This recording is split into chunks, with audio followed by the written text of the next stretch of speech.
I wish we had a counter of times in the last year, 65, 66 episodes, where I've been like, Braxton, edit that out. And you did not actually edit it out. You just left it.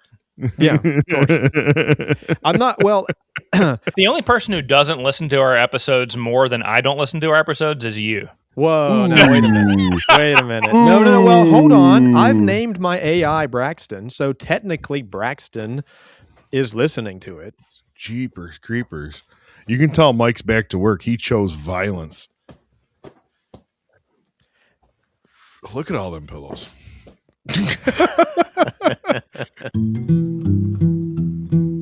The following program features a bunch of doofuses talking about the automotive aftermarket. The stuff we, or our guests may say, do not necessarily reflect the beliefs of our peers, our sponsors, or any other associations we may have.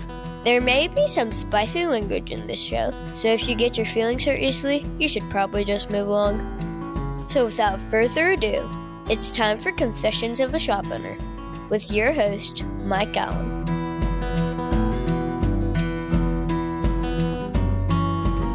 So, Braxton, you have like an amateur hour set up, but you think because you have a microphone stand that you look very professional. Is that what you're saying? Well, it's not even the microphone setup. It's the fact that I'm using, a really nice camera. I've got, proper headspace. And I'm in the center of the shot. Like, after a year of this, you think you would learn a thing or two, but...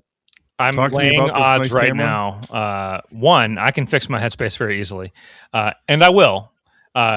Two, Brian, what are the odds that something happens and he forgets to reset the timer on his camera so that there's a cut where his camera cuts out? He put his wife in charge of it. He might be okay. What actually will be even better than that is if it's not, the camera's not plugged in, so it could die.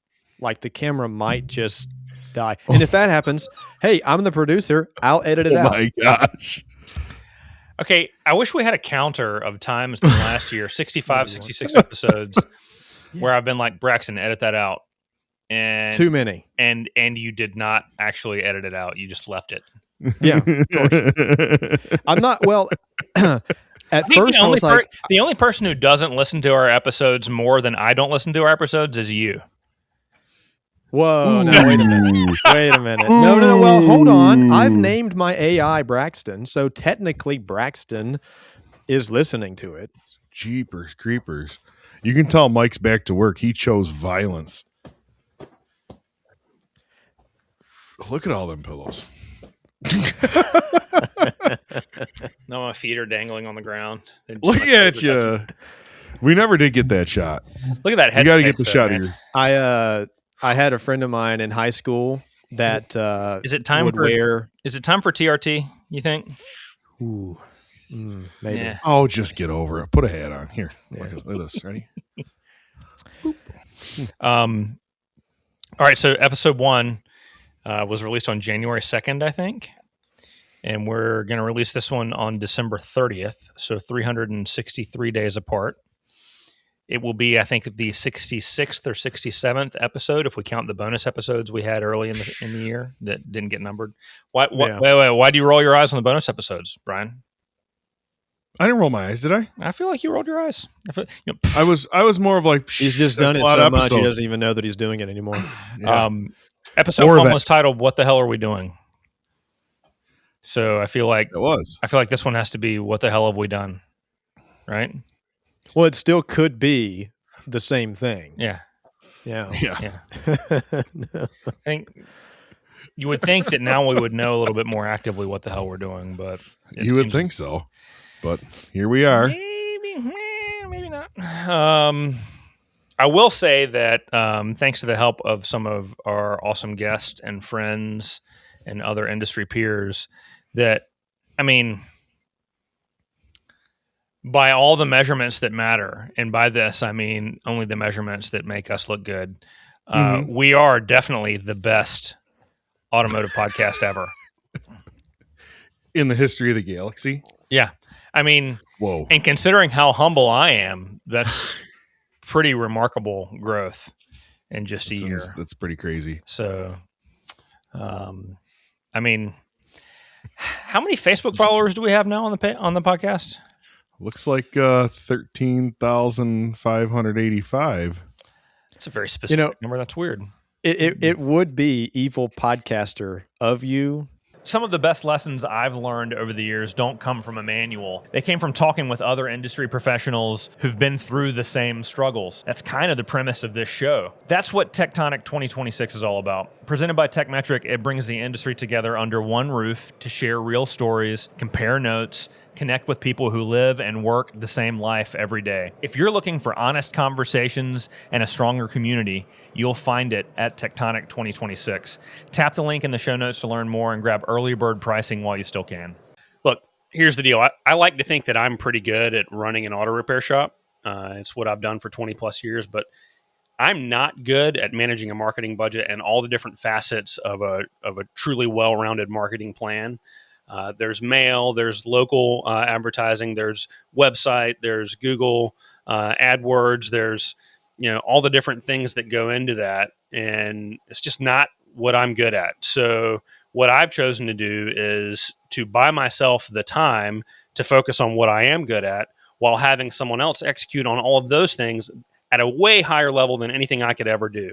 That's what turnkey auto marketing does for me. So if you feel like you could use some of that same magic, I'm going to recommend that you go to turnkeyautomarketing.com, get a free consultation, tell them that I sent you, tell them that Confessions of a Shop Owner sent you. You won't be disappointed. Like, to be the only automotive podcast that has the active follower count, on display. So this thing's in my office and plugged up 24/7, right? I don't just take it out for recording. This has taken over my desk, this little background section of stuff with our sponsors and whatnot. It just lives there all the time. And so I'll be sitting in here with Amanda. We're working on the family budget, or we're talking, or we're watching something on TV or whatever. And you hear that tick, tick, tick, tick, tick, as it spins up with another one. And I always just giggle a little bit. I think she thinks it's pretty bad for us because it's, every time that happens, she's like, oh, look, Mike's ego just got a little bit bigger.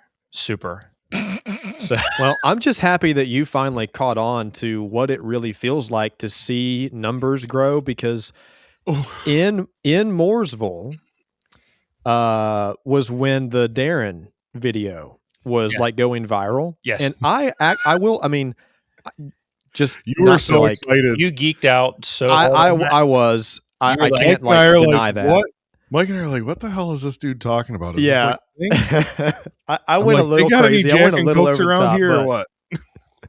Braxton's all excited. I'm like, so that was our first quasi-viral video. It went over 1 million. Yeah, and it's still the most. Actually, it's tied for the most. Yeah. Yeah, I think there are a couple of them at like 1.4, 1.5. Mm-hmm. But wow. Braxton, you were giddy like a schoolgirl that whole weekend.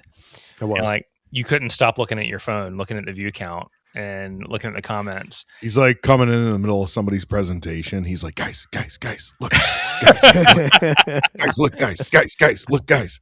It's like when my Sammy beats the next Mario level. It was awesome. Well, I mean, look, let's be honest. Most of the best content that's come out of this show has been our guests, right? 100%. When we just get the hell out of the way and let them do what they do. And some of that has been really touching, and some of that has been really funny, and some of it has been slightly alarming. And I think it probably makes sense to share some of those just to talk about them again. So the first one we were talking about was the first time Darren Barney was on the show from Elite Worldwide. He's the president and owner of Elite. But he was talking about when his business went from early in his business, when it went from I'm working there 80 hours a week to having a little bit more perspective. So I'm going to play that real quick. We were busy. We were 2 months out. My dad had cancer, and my brother had went home to be with mom and dad, and there was the 3 brothers working there at that time. And he called, and he's like, you guys need to come home. Dad's not doing well. And we're like, oh, no, we're good. We're 2 months out, all that stuff. And he's like, no, you really need to come home. And we're like, okay, well, we'll keep going. We'll come over this weekend. This was on a Wednesday. We'll come home, we'll go over on the weekend. He called like 4 times that day. And finally at 4:30, he's like, seriously, guys, please come home. So sorry, I get kind of emotional about it. So we piled up in this old 88 Honda Accord we had. It was a 5-hour drive.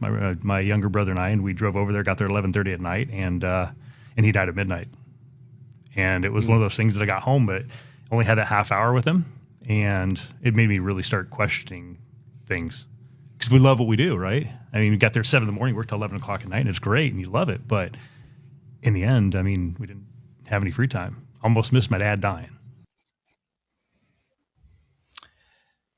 So, one, that hits kind of tight for anybody who's lost somebody important to them, right?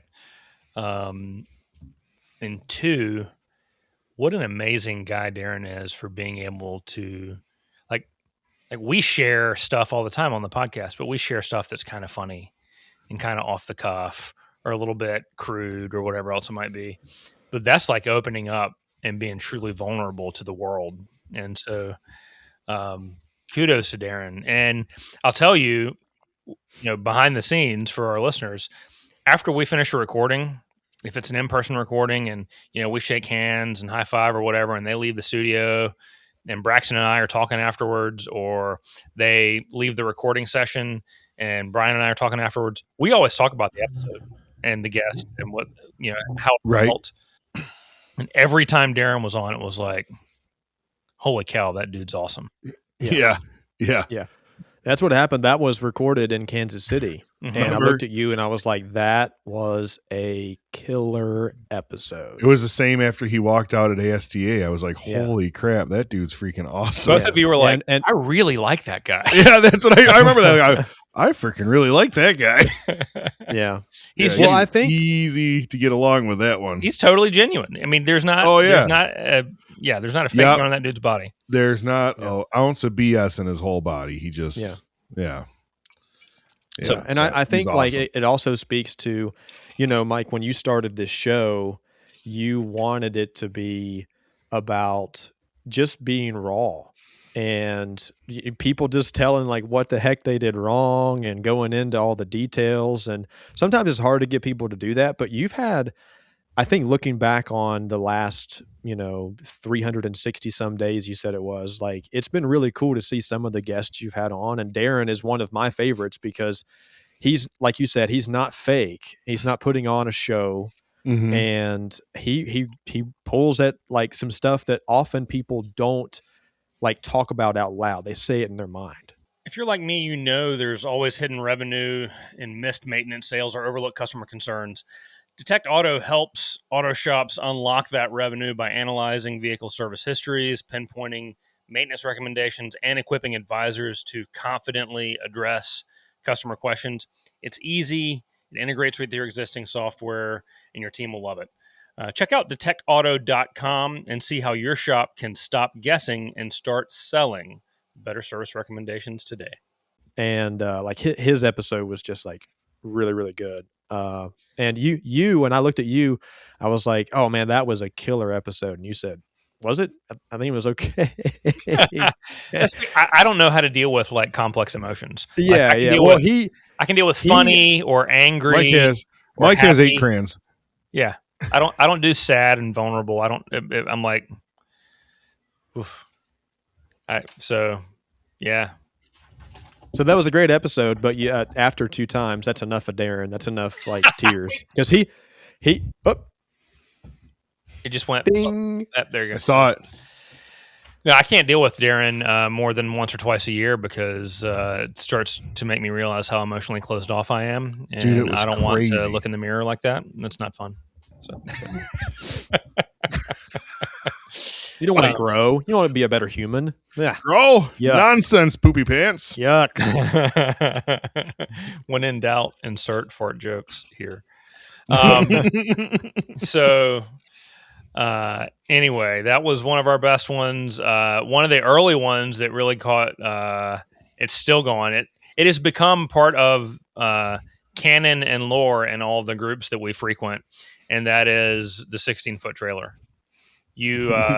You're not allowed to give me advice unless you've got a 16-foot trailer. And we'll play that, and then I want to talk about how that's become an inside joke for just about 50,000 people. I was still kind of skeptical. I was thinking, I'm gonna let it see how it shakes out. So I talked to him. I think only one phone call maybe. And so I look him up on Facebook himself. And I go to his page and I'm scrolling through it. And of course, it's just, his page is like, it's the most bland shit you've ever seen. I mean, Cookie cutter. He was Yeah, too boring. Was he too boring for you, Zeb? oh my God, it was awful. I mean, it was they were standing there going, you know, every picture they're standing in front of a car with their thumbs. It's the gayest shit you've ever seen. So I scroll down his page. I'm scrolling. I'm looking, and I'm on his personal page now, and he goes, "Hey, I'm looking to. I need to move some equipment for the shop. Does anybody on my friends list have a 16-foot trailer that I can borrow?" And I go, Strokers Diesel does not take financial advice or business advice, any kind of advice from somebody who has to borrow a fucking 16-foot trailer. Strokers Diesel, we have low boys and shit. I mean, Strokers Diesel has semis, low boys, graders, and dozers. We don't listen to people Telehandlers that don't have a 16-foot trailer. We don't listen to those people. We don't. we don't listen. We don't like do that. I knew right there. I said, "This is bogus. I'm not doing this." That's my amazing. gosh. Oh, fuck. Freaking I'd forgotten some of his colorful choices of descriptor from the 16-foot trailer. Second-class citizens and their non-trailer action. That's like your first big boy purchase when you're in Arkansas. You're like 15 years old. You got to get a trailer. That's a clip that you just need to like save on your phone, and anytime it's been one of those days at the shop, just play it. Yes. You could play part of that. As that part of that could be the outro. Strokers does not take advice from people who don't own a 16-foot trailer. You know what? We need to put it on the wish list for 2026 is we need to fly to Arkansas and take the podcast set up and just record some episodes at Stroker's Bar and Grill. Right? I'm inviting myself to Zeb's house without asking Zeb first. But I think he'd be okay. I think he'd be fine. Yeah. Stroker's Bar and Grill looks like the kind of place I want to hang out. The other really great thing that came from the Zeb episode that we don't have the sound clip loaded on, but do you have your hat handy? I keep it. I keep of course that thing he on does. Feetfinder.com. me. Oh, it doesn't really fit my headphones. It doesn't fit with the headphones on. So, so Brian. Who made that again? Matt Skunrick made it. Yeah. He made me a couple also, but I don't have the special logo on the front. I've just got the podcast logo on it. I thought it was excellent. Thank you, Matt, for that. But so evidently there's a market for squishing your feet through some cream cheese. Yeah. Oh yeah, there 100% is. Yeah. So if you can dig up that voicemail and splice it in, that would be great. But Zeb admitting that it was him that was the secret requester for the $100. I love Brian's feet. I love Brian and I love his feet. Anyway, so that was a good one. That was maybe the hardest I've laughed in forever. Oh gosh. But also one of the things that's happened this year is that I have feared for my life actively during a recording. And there have been times that I've been very thankful that Brian is a fucking Sasquatch and there to protect me. So I don't know if anybody remembers this episode, but it was from the godfather of angry automotive podcasting himself. I'm just going to play it. And that bothers me is what I'm saying. You can't couldn't roll tell. that in as a, it's just like credit card. It's just like credit card fee. It is not like credit card fees. It is not like credit card fees. So it's like saying what you're saying that is- shit art that you buy at Walmart is the same thing as a Van Gogh. It's just pictures on the wall, bro. No, it's not. What if it's a print of a Van Gogh? It still requires the Van Gogh genius. It still requires the Van Gogh genius. Damn, I should have hit record. I didn't realize. You are taking skills that require unique talent. Todd Hayes, you're taking skills that require unique talent and are dumbing it down to the most rudimentary, processes. They're just bodily movements. How is he dumbing it down? You're sucking the soul out of the work. How is he dumbing it down? Because you're saying that By anybody not charging for it. He's not saying that anybody can do it. He's not charging the customer for it. It's a cost of customer acquisition. It's a marketing cost. It is. Is it a market? You saying that it's for free is just marketing spin, because it's not free. You're making it into you're socializing it. That's all you're doing. That's all you're doing. It's not free. Just not like free you to do with service advisors, because it's not free to the customer. Skilled. The customer's still paying for it. We're making everybody pay for it. Just like you do with your high skill service advisors, because they're not really high skill. They're just kind of stupid. You can learn how to do that. Yes. Okay. I mean, can't you see? Yeah, here's he can't take things apart, but look at his people skills. That's just a personality thing. Did you miss that part, dude? Did you miss that part? I understand. I get it. You're slow. You said it yourself. It is a personality thing. Listen to me. It's a personality thing. It can be taught. And guess what? Not shop managers. They are fantastic. Service advisors can get replaced with a fucking link. I send the goddamn link. They click, they buy. I just replaced you with a fucking link. So you're telling me that takes special skill? But I can't replace the technician with a link. I would do it tomorrow if I could. I can't replace him with a link. Spittle come across the table at me. His freaking skull veins have veins popping out of them. He's got sub veins.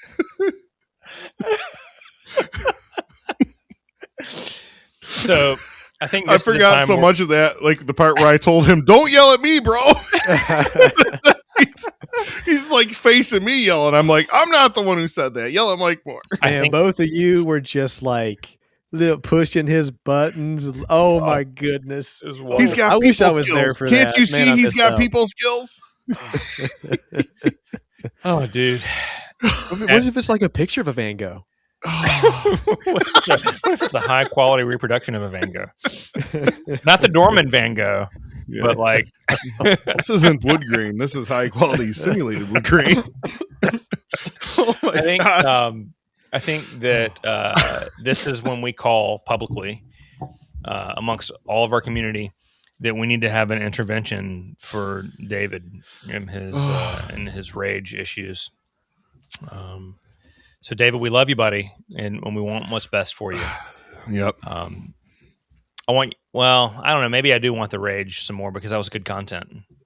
Oh, my gosh.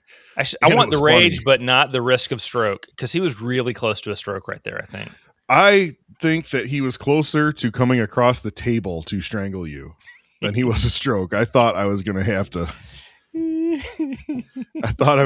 remind him it doesn't matter how much he goes to the gym.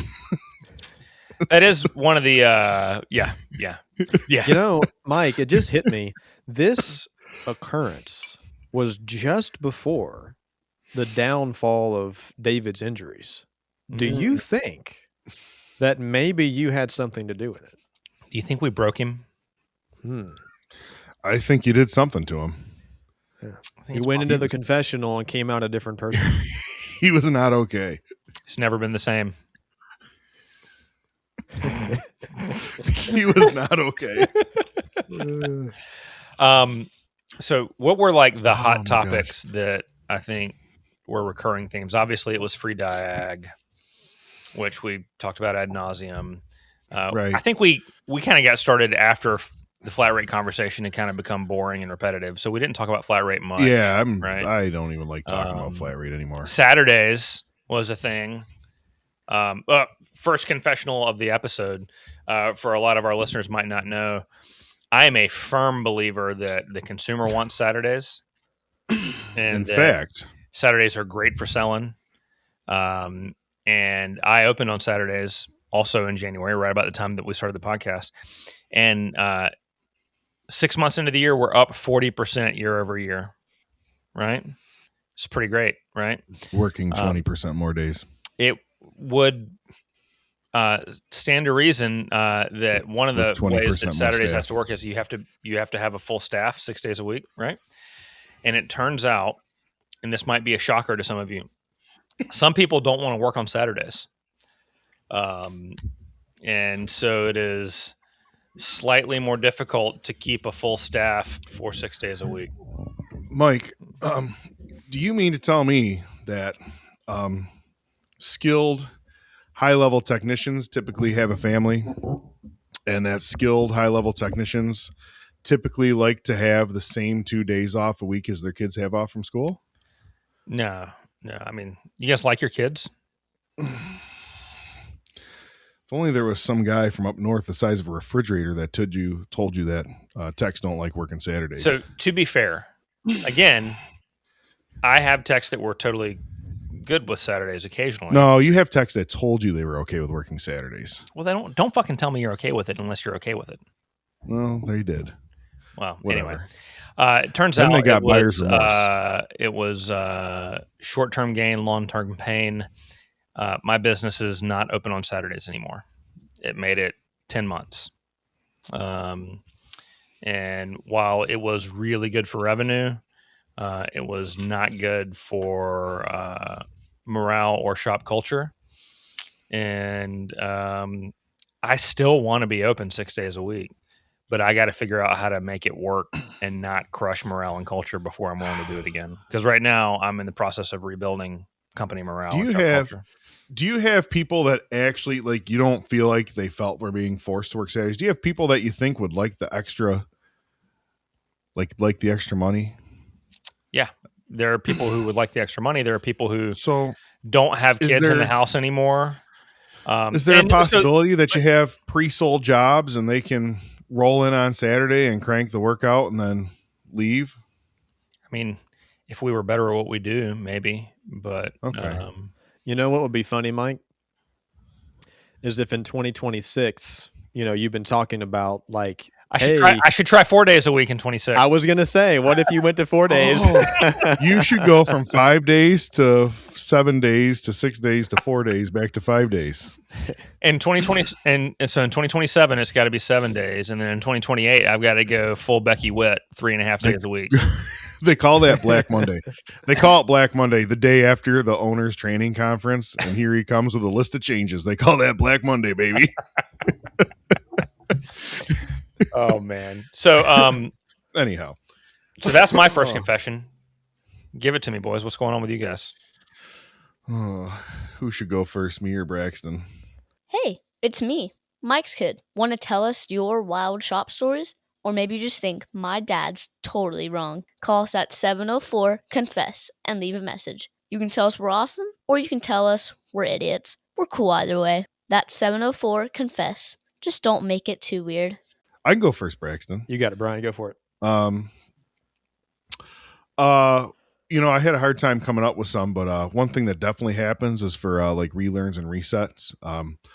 I definitely, I'm a big time, RTFM guy. You got to read the service info, and a lot of times when I go to relearn or reset something, you'll hear from my phone. It'll say something like, "Hey guys, Chris Fix here," or whatever, because 100% use YouTube a lot for resets, which is kind of funny.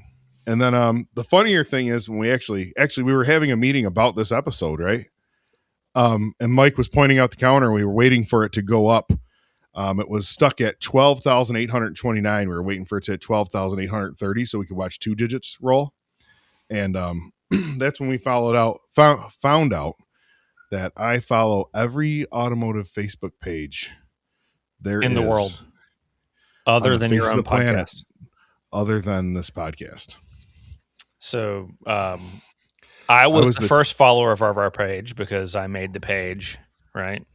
And I mean, it was kind of funny. I had admin privileges, but I wasn't following it. Yeah, and you were an admin on the page. You've done half of the posts on the page, and you weren't actually a follower of the page. Mike, as evil podcaster, I feel like that is a mark against Brian. I think that might be two more strikes, and he may be gone. Absolute ownership. I'm going to say that's a failure on my part as a leader to make sure that he knew that he needed to follow the fucking page where he did all I'm the posts unfollowing on. this effing thing right now. Are you going to unfollow us? Unfollow. Don't do it, man. Don't do it. It's got like a 10-second delay. We'll see how I long know it takes. it's not We're even gonna- funny. Oh, so it also goes down too, I guess. Oh, right? yeah, it goes down. Yeah. Yeah. Huh. Amanda took Every great joy in time- pointing out one time every we were time sitting a- here and it went down. Every time a Does it have the DIYer same like noise? Oh, yeah.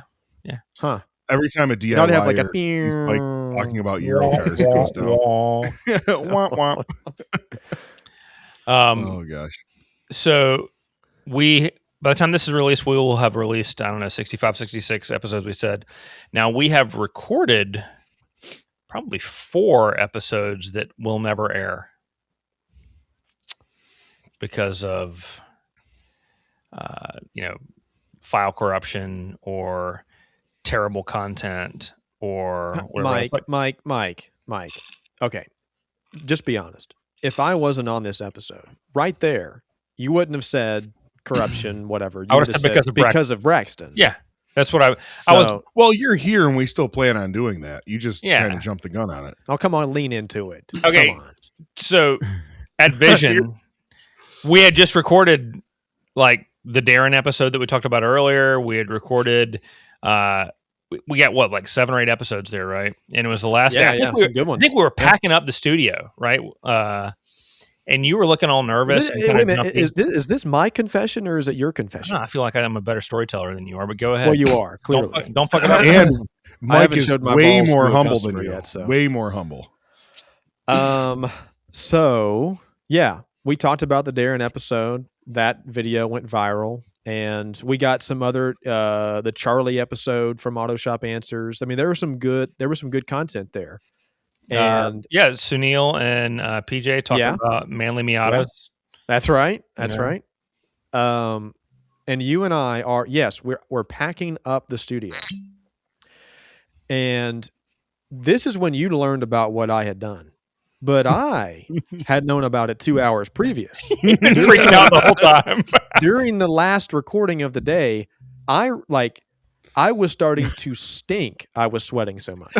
I was going Like- to say. I had been, while you were out doing whatever, I was editing some podcast out in the lobby, and I had taken some stuff with me. And when I came back into the studio for that last recording, we plugged in one of your drives, but the other drive I could not find that had all the other recordings. And I was like, man, I left it out there in the lobby. And so I went out to the lobby. All the stuff wasn't there. And I called the director of Vision. What's her name? Sherry Hamilton. Yeah. I called her and was like, "Hey, if somebody turns in a storage drive, can you please make sure that gets back to me? Because that's very important." Like, I went to Lost and Found and checked. I called her. Like, I had checked your stuff, like in your Pelican case. Like, I was not well. And I sat down and I said, "Mike," I just kind of looked at you and said, so, I just need to tell you something. And you were like, "Uh-oh." And, I said, I don't know where the storage drives are. And you kept a good, strong face, but you had to have been like, "No way." But thankfully, you were like, no, I'm sorry. You can tell your part of the story here because you knew where they were. They were in my book bag, dude. Yeah. All you had to do was ask me. I would have saved you 2 hours of stress, bro. But I think it's pretty funny, the fact that you were like, "Oh shit, I have shit the proverbial bed, and I'm not going to tell anybody. I'm just going to sweat this shit out." Well, I was like, I can't tell him before called this the last director. recording. He won't be worth anything. How- He'll be so how did you mad. think I was going to react. I thought my plane ticket might just evaporate and I'd be stuck in Kansas City. I don't know. Renting a car, driving back to North Carolina. Yeah, something like that. So, Do you know how many people that guy employs? Do you not think that he's had way worse days than that? Dude. Oh, during the course of our recording, we've dropped 2 cars off of lifts for the same reason. Hadn't done it. Hadn't done it. We thought about that in 20 years, and we did it twice within like 60 days. Yeah, right. I have one more brief confession. Okay. Of the year, and the first one I felt way worse about. Thankfully, it actually didn't happen. The second one did happen.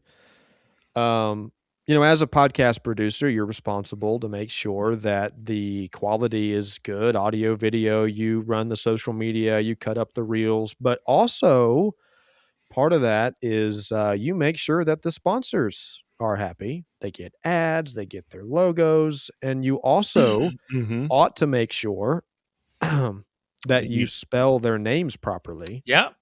Yeah. And I did that, except for that one time. Yeah. I mean, I would say nobody's perfect. But I mean, Tekmeter. I mean, it's a pretty complex word. I get it. I mean, it's like onomatopoeia or supercalifragilistic. All of those have way more syllables. Yeah, it's true. Anyway, so now you are officially announcing that you are getting a Tekmetric tattoo. Yeah. We were trying to decide where to upside down where on to your put it. belly. So Upside down on your belly, so you can just look right down and remember how to spell it. Yeah. As I'm typing, just like, let me just double check. How's that? Yep. Perfect. Okay. Perfect. Yeah. Perfect. So I really want to say thank you for your commitment to getting it right moving forward. And whatever it takes, Mike. We will have a grand reveal of your wife just hit the record button again, didn't she? She did. I saw the camera. I saw it. But we will have a grand reveal at Tectonic of your upside down Tekmetric tattoo on your belly. Does he have to stand on his head for the grand reveal? I think he just needs to put a first person view camera on.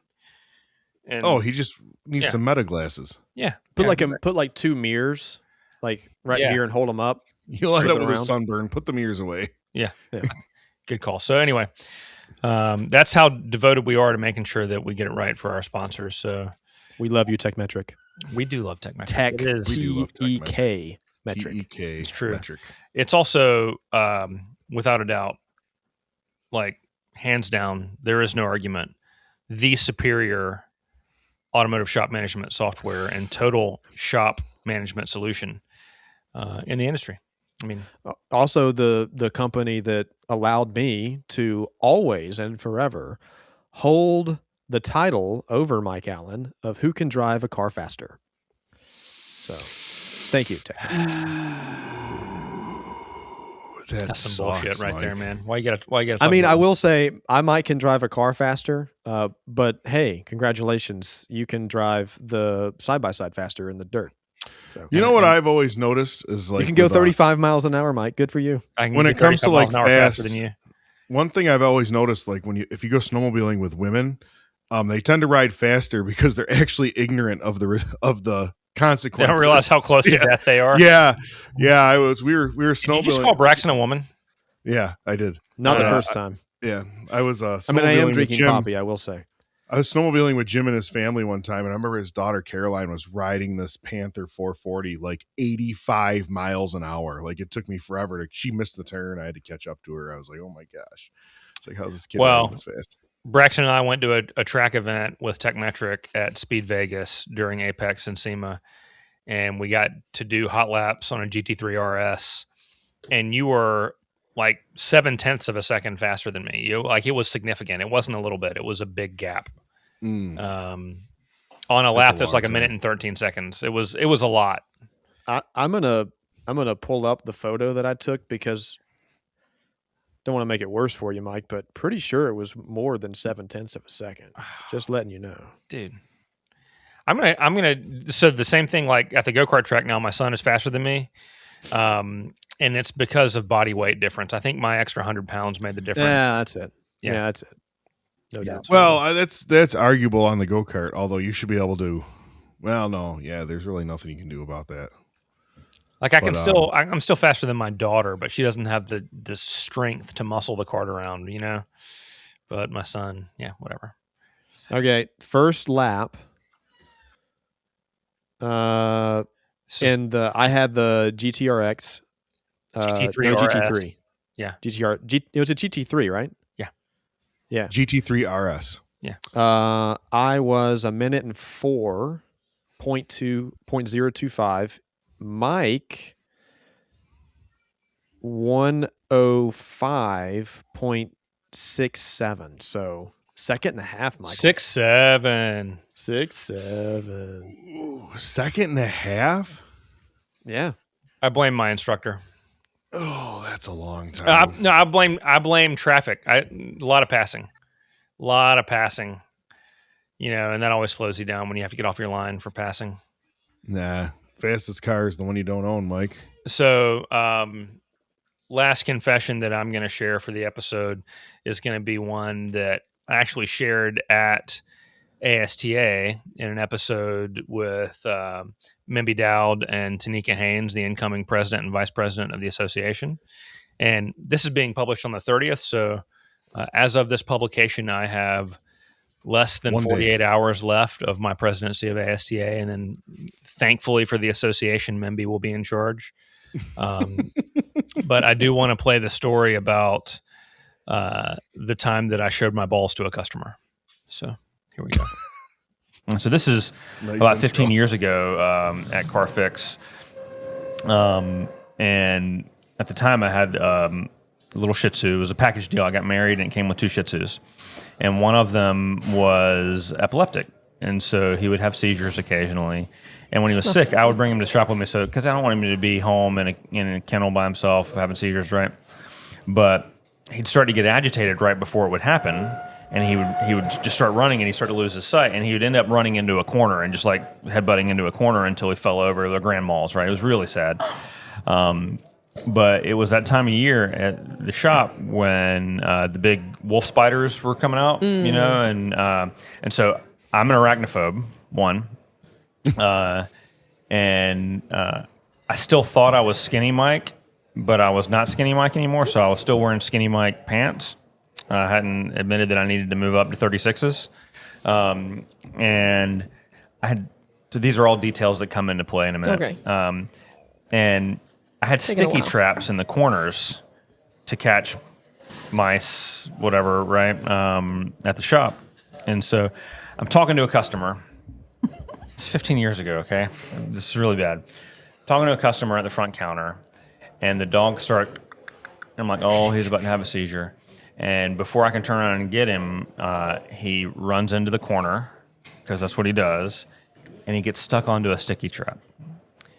And I feel so bad for him, and I lean over in the corner to pick him up, and so my back's to my customer now, and I pick him up, and I lean over, and I split my pants from belt to zipper all the way across. And just seam all at once, just like that. And I am commando.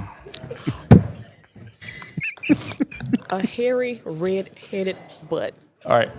And it gets worse from this point. It can't. I pick up a dog having a grand mal seizure, foaming at the mouth, stuck to a sticky trap with my balls hanging out to my customer. This is not true. And Mike. Stop it. I have to separate his paws from the sticky trap, and I finally get him separated, and I set him down, and now my hand's stuck to the sticky trap. My back's still to my customer as this is all happening. And I look down the sticky trap, and there are 3 big wolf spiders stuck to the sticky trap. Gosh. And I start screaming like a little bitch. And I'm jumping around trying to fling it off my hand with my balls flapping around the back of my And I finally get it separated, and I throw it down. And I pick up my dog, and I don't even turn around to look at my customer. And I just look over to my technician who's standing there just like... And I say, I'm going to the house. I'll be back in 20 minutes. And I walk out the back door of the shop. I wouldn't have told nobody that shit. You could have left that 15 years ago. I can't even look you in the eye no more. Most embarrassing moment of my life. Thank goodness you had a back door to that area. What would you have done without the back door? No pun intended. I would have just died. So You would have just died. Neil Meyer of Tread Partners and my gosh. the Gain Traction podcast. At the time, he was the store manager for my father's other store. Right. Yeah, we interviewed him one time, right? Yeah. And so I was talking to Tanika and Neil at an ASTA meeting shortly after that episode posted. And he said, I can vouch that story is absolutely true because the other guys at the shop immediately called me to recount the story through gust of uncontrollable laughter. And I didn't even make it home before my phone was blowing up with people from the other store calling to mock me for what had happened. And you didn't have security cameras at the time? We did not have lobby cameras at the time. Oh, my gosh. Thank you, Jesus. Man. Can you imagine? Dude. Oh, that is so amazing. Everything. I love everything about that story. Yeah. I've heard it. Mike told me that story a few months before the episode, like when it was recorded. And I died then. I died during the recording. I've played it 4 or 5 times to other friends. It's just funny. And like the whole time is funny. You just can't. You cannot get over that story. It just doesn't get better. My 13-year-old my 13-year-old is sitting just off camera, and he just heard it for the first time. He's heard it referenced a couple of times. But so imagine you've never heard this story. It's about your dad, and it has cursing and my balls repeatedly referenced. I'm pretty sure he's failing to breathe right now. So anyway, yeah. So it's been a good year. There's been a lot of good recordings. It has. Could you, if you, Mike, a year ago, because you had been thinking, we recorded a couple episodes that never got released at Vegas last year, Apex last year, because you were thinking about this show. And so this was in the works for 2 or 3 months before it actually happened. If you a year ago today could look back and forecast the future, like, what do you think would have happened, and what are you like reacting to it now? And could you ever imagine telling a story about your balls falling out? Yeah. Right. I don't think I ever thought that it would be as much fun. I certainly didn't realize how much work it was going to be. It's way more work than I thought it was going to be. And 100%. If you just get a better producer, you wouldn't have to do as much. Well, I was about to actually say something genuinely nice. I'll say 100%. It would not be what it is without the two of you, because I couldn't do any of the shit that y'all do. And so thank you so much for what you guys do. I really appreciate that. I tease you a lot, Braxton, just because that's, for better or for worse, it's the nature of our relationship. But, I mean, you're so good at what you do, dude. And, Brian, I think we make a really good odd couple, right? Sure. I play into the ESO stereotype some as part of the shtick, right? But and I play into the eye rolling. I am absolutely the non-technical shop owner. I'm absolutely motivated by making money, which is not a bad thing. It doesn't make me evil as long as I'm trying to do it honestly. No, you're evil. And you are absolutely the technically minded shop owner and the technician turned shop owner. I know just enough to be dangerous. You know enough to know that you don't know it all, again. Which makes you an outlier.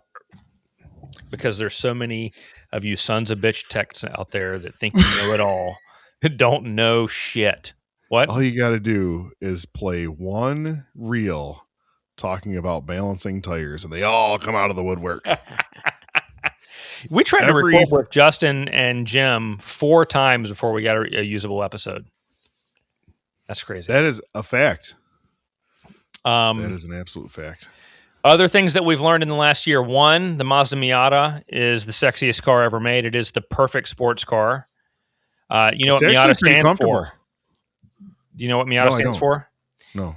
Miata is always the answer.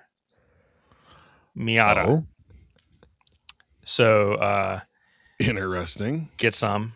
I was going to guess it stood for fix it again. We learned how to record an episode in a hotel room. Yeah. And Braxton also flirted with getting involved in Feet Finder also during that. He was running around barefoot the whole time. It was borderline uncomfortable. I'm like, what is going on here? Had the casting couch in there. Yeah, Braxton's got the casting couch. I was barefoot. Lighting. It was. The lighting was terrible. We were leaning into it all the way, baby. There was a mood. There was definitely a mood to be. Yeah, it was. If that's what you want to call it. Oh my gosh, that was crazy. The hospitality suite was baller at ASTA Expo, sponsored by Confessions of a Shop Owner podcast. I cannot believe you were able to hunt down all that furniture. And I also can't believe that you did such an awesome hospitality suite without one single black light in there to blow the cover on the furniture. No. When you're buying $50 couches off of Facebook Marketplace and like sidewalk pickup couches off of Facebook, you don't use black lights. You know, you just relax and let it happen. It was amazing. So, no, it was great, and I'm excited about what next year has in store too. Thankfully, the Raleigh Convention Center did not burn down to the ground. It was just a localized fire in the HVAC system on the roof units. So we will have the expo there again, so we can have the Confessions Hospitality Suite. The first text message I got about that was, looks like we're going back to Embassy Suites, baby. Roaches in my room. I'm like, again. You are way too excited. No, that's not the Roach place. The Embassy Suites was the place before that. Oh, was it? Okay. Yeah. The all of that stuff that was the hospitality suite, there's a second floor at one of the shops, and we've turned it into the Carfix Lounge and Bar. So we've got the full arcade and all the couches. We got the big poker table set up, and we actually do team meetings there a couple times a month, and we'll order and take out and hang out up there. Oh, nice. Yeah. So dual purpose, but it's pretty cool. We did have another episode where there were not any audio or video limitations, but it still will never reach the airwaves. We made an executive decision to just not go with it. Brian, do you want to share about that? The greatest hot mic moment I've ever heard in my life. I love hot It was mics. so amazing. So we recorded with somebody, and I did my typical thing. Every time they said something that didn't make sense to me, I interrupted them, which is my specialty because I have weapons apparently grade. happened a lot on this recording. Like it was bad, but what do you want, man? I'm freaking handicapped. I have weapons grade ADHD. What do you want from me? And so anyways, this guy he was having a little bit of a technology problem, so he had video going on one laptop, but he had his audio, his microphone going on the other laptop. So he slams the laptop down. We're done. He shuts the laptop that we're doing the video on and goes straight to grumble fucking us for like screaming across the house to his wife about what a fucking waste of time what that was. What a waste of time. Holy shit. These dumb motherfuckers. Oh my gosh. Yeah. And Mike's looking at me. We both look like deer in the headlights looking at each other. We're like, oh, and then Mike tried to record it, but apparently on Zencaster, if you try to start another recording, it boots everybody out. So he closed the laptop down thinking that it would just turn off and he'd be out of the meeting, right? But the audio one was still going. We assumed the same thing, right? But so I make eye contact with him and I can still hear his audio, but he's not yet yelling about what morons we are. And so I just look at Brian and I go, yeah, gives it a thumbs down. I'm giving the thumbs down on the whole episode. And then he starts yelling to his wife and she's like, what? And so he's repeating himself. And we're frozen. We were frozen for the longest 5 seconds in hot mic history. We're just staring at each other like, is this really happening? Have we not learned that the best content always happens after you press stop? Yeah. So always true. Leave it going. I wish we had it recorded so we could use it for an outro every episode. These stupid Oh my God. If we could have him going, what a waste of my fucking time. Those guys. For every outro. That would be amazing. It was amazing. It was so awesome. Oh, It was so funny. I couldn't be in a bad mood for like 5 days after that. There was nothing that irritated me for 5 days straight. I thought it was so great. I was just like, oh my gosh, it's the most unbelievable thing that's ever happened. Anyway. Well, okay, so what's 2026 hold? What does the next year look like for us? We're going, obviously we'll be at Expo. Unless, a comment hits us, we're going to do the hospitality suite again, bigger, better. We're going to go to Vision. I'm pretty sure we're doing Tools, right? We're going to Tools. Doesn't matter whether or not we can record at Tools. We can record at Tools. We can record borrow at some Tools. Amish buggy. We could have an Amish. We're not going to Lancaster again. We're not in Lancaster. Oh, well, it's at the Hershey Resort, right? Yeah, there's Amish there too.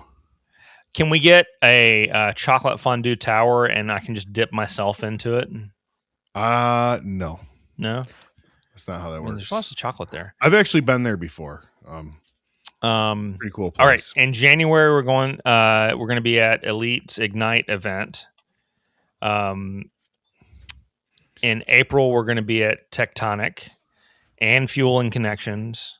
I'll have probably, something with we're getting metric on me. We're getting so just be looking out for that. Don't ever show me your belly again. That was gross. I didn't show it to you. I just, you tucked up like implied. I saw it in the replay. You'll see a little skin. It's weird. Thank goodness I have the spooky set up and I can't see Braxton behind my camera tripod. Oh my gosh. She just hit the button again. Ignite, Tectonic, Tools, Vision, Expo, Apex. If there's somewhere else that we need to be and we hadn't thought about it, let me know. Just before we quit, we're almost up on an hour, so we don't have too much time. What's your favorite time? What's your favorite moment from the year, Braxton? Oh, hands down, your balls flapping in the wind. because you, like I said, you told me that story and we were both kind of waiting for the right moment. And during that recording with Mimby and Tanika, I was not thinking, oh, this is perfect. But it was. Because if you go back to listen to that whole episode, you talked about boobs and all this crazy stuff. It was just the perfect time to bring that up. Mimby afterwards said, when I went on Josh's show, I felt like I could share it with my family and friends and be proud of it. And I can't tell them about this recording. Oh, stop. It's fine. I think Dan Teakin also said that. I believe it. He might have said that. I think for me, it might have been watching all of the angry technicians lose their mind when Bryan said that if you don't know how to road force mountain balance 4 tires, road force balanced in an hour and 1.2 or whatever it was, then you're just a bitch. And they all lost their mind. That was pretty amazing for me. Oh yeah. Yeah. When I said quit crying, it's embarrassing. Yeah. Yeah. It's pretty bad. It was, and that is one of my, anytime you talk about doing something that requires a little extra effort and a reasonable amount of time, all the 42-year-old lube techs, they come out of the work. Freaking hilarious. I got something that we've talked about multiple times this year that came up again today that I think is relevant. Mm-hmm. The technician wanted 3 hours of customer pay diag time because I give away the first hour of diag and then we charge for additional hours, right? They wanted 3 hours of customer pay. So it's actually 4? Was it actually? Oh, so they wanted 3 of customer pay, so it's 4 hours diag. Yeah. What were they doing that took 4 hours? To learn about system operation and process so that they could then test it. On what? I don't fucking know. It doesn't matter. You don't get paid for your time to learn a system because you don't know how to do it. And plus, why it don't take that long? Do you have all data? Yes, and Identifix. And so they just type it in the search bar and they click on description operation. And the longest article I've ever seen was like 22 pages. It ain't 4 hours of reading. So copy and paste that shit into Chat GTP, tell it to summarize it for you, and freaking get on with life. The point, that's actually a really useful, useful this tidbit phone there. Here, it's more than just a Snapchatter. Anyways, but like by that logic, because like this was a thing with Paul Danner a few years ago, right? Talking about whether or not tech should get paid for their time while they're learning how a system works. So if I need 3 hours to learn how the system works and the customer should pay for that 3 hours this time, the next time I work on a car with that system, I know how it works. So that customer doesn't have to pay the 3 hours. But the next time a car with that system comes in and it has a problem, and there are two techs in the shop, one who knows how it works and one who doesn't, if the tech who knows how it works is busy and it gets dispatched to the other tech, then it costs the customer more to go to the less knowledgeable technician than to go to the one who is more knowledgeable. Every job has a certain amount of value. And I don't know how to determine that certain amount of value, but I do know one thing. It is not worth $3 to chase down an evap code, or 3 hours to chase down an evap code. Yeah. I think we accidentally flared off into a regular episode conversation rather than a review of the last year. I know. Yeah. I kind of went to sleep. It is not I'm the back. customer's problem. It is That's not what the I'm like customer on a problem. shenanigans call when they start talking technical. If you're 3 hours and 5 parts into a basic That's basically that me. problem on a Chevy, that's a you problem, not the customer. Sorry. That's me every time our podcast group chat just goes off with Lucas and Jeff and Josh and all. Like it happened today, 500 messages, and I'm just like, It wasn't 500. It was probably 27. nah. I think it was more than 50 messages, and there were What did you want? multiple Braxton, let me 3-minute guess. long voice memos. Let me guess. Braxton wanted 3 hours to go through the messages to learn how they worked. Yeah, I almost sent Mike an invoice for my time. I will be honest with you. I looked down at one point and I had missed 3 consecutive voice memos, and they were all over 2 minutes. And I was like, nope, not catching up. Yeah, I'll just pick up I'll just pick up this group chat tomorrow. The only way you can get there from here is if you're driving. Yeah, that helps. That's the only way you can make it happen. Yeah. Well, before we do stop, Mike, I just if people will go back and look at the first 5 or 6 episodes, They were so bad. and then look at like the couple lately we've released from Vegas or APEC or ASTA. Yeah. Like I have to say, your ability, Mike, to set up equipment has drastically improved. Because the first couple episodes, you set up what looked like to be perhaps a gas station bathroom, and invited guests in. Well, and then just we said, recorded we'll in a figure it gas out. station bathroom, I think, didn't we? No, where was that? Oh, maybe it was a hotel lobby or something. Ugh. Man, No, we tried that. we had some. That Hey, was what terrible. did we actually record in the lobby of that hotel at Fuel and We Clan? did, yeah, for like 20 minutes. Yeah. Did we get any content? We never published it, did we? No, it was like 20 minutes and people were ready to go. And by the time we got set up, it took 45 minutes. Everybody was out. I blame you. It was my fault. Who did we record with in Vegas in 24? Because I Justin remember Allen, myself, and you did an Yeah. episode that was just kind of supposed to be a tester. yeah. It never It was got released either. it was a pilot. Yeah, Was it any basically. good? I don't remember that conversation. It didn't leave an impression. on me. Yeah. Yeah. You, Justin, me, all 3 together, probably not. Yeah, I'm gonna go with.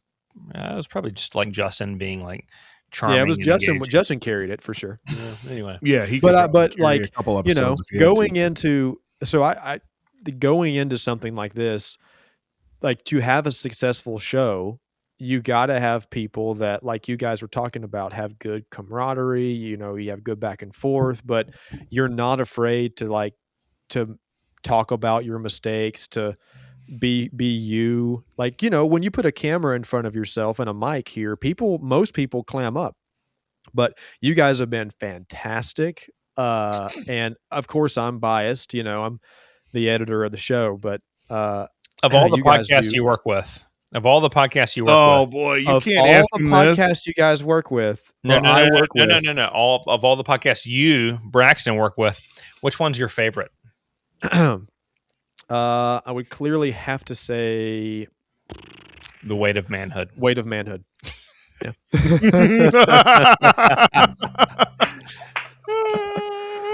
That podcast sounds amazing for anybody but me. You guys just have fun with that one. The weight of manhood. So do you use like one of those little scales you use for measuring weed, or use like these big dudes, or what? It's more like those like luggage scales you can like attach to your luggage. Up to 50 pounds. Yeah. Yeah. It's like you attach it to the top, and then You just take clearly it out. hang with dudes that are like, I mean, bigger than me. I mean, hang with dudes. Yep. Bunch of hung Hanging. dudes. Weight. Yeah, we weight know he's hanging not of standing with manhood. dudes. Fair enough. You're like the living embodiment, or that podcast is the living embodiment of that one meme that was hot during the pandemic. You know the meme. Actually, Braxton probably doesn't know the meme. He might It's not. pure as the driven snow. Well, I think on that note, on that bombshell, I'm excited for 2026, guys. It's going to be fun. Yeah, me too. Hopefully people like it. We'll see. I don't know. Maybe. Hey, thanks so much for watching our video today. If you enjoyed this content and you'd like to see some more, you can click right here. And it would be really helpful for me if you thought that this level of mediocrity is something that could help your other friends that were shop owners or in the industry. You can click right here and subscribe. You can even set up notifications if you want. I'd love to have you on the channel.